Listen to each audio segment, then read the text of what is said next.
ಪ್ರಪಂಚದಲ್ಲಿ ಮನುಷ್ಯ ತುಂಬಾ ಸಣ್ಣ ಸ್ವಾಮಿ, ಅವನಿರದೆ ಹೋದರೂ ತಿರುಗುತ್ತಪ್ಪ ಈ ಭೂಮಿ.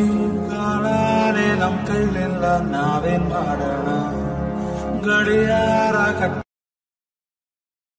ಆರಾಮಾಗಿದ್ದಾರೆ ಏನಪ್ಪಾ?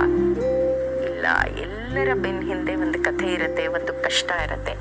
ಆ ಕಷ್ಟವನ್ನ ಎದುರಿಸಿ ಮೆಟ್ಟು ನಿಂತು ಅದು ಇಲ್ಲದ ಹಾಗೆ ನಕ್ಕು ಬದುಕನ್ನ ಸವಾಲಾಗಿ ತಗೊಳ್ಳೋದೇ ಬದುಕು ಅಂತ ನಾ ಹೇಳೋದು.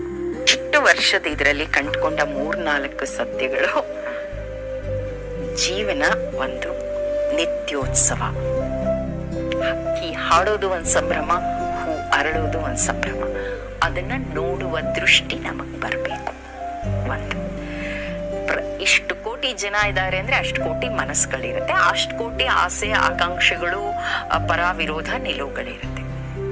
ಆಯ್ತು, ನಿಮಗ್ ಸರಿ ಹೋದ್ರೆ ಒಪ್ಕೊಳ್ಳಿ, ಸರಿ ಹೋದ್ರೆ ಬಿಟ್ಟು ಹಾಕಿ ಅಂಡ್ ನಗಣ. ಇದಿಷ್ಟು ನಾನು ತುಂಬಾ ನೇರವಾಗಿ ಕಲ್ತಿದ್ದು. ಆರಾಮಾಗಿದ್ದಾರೆ.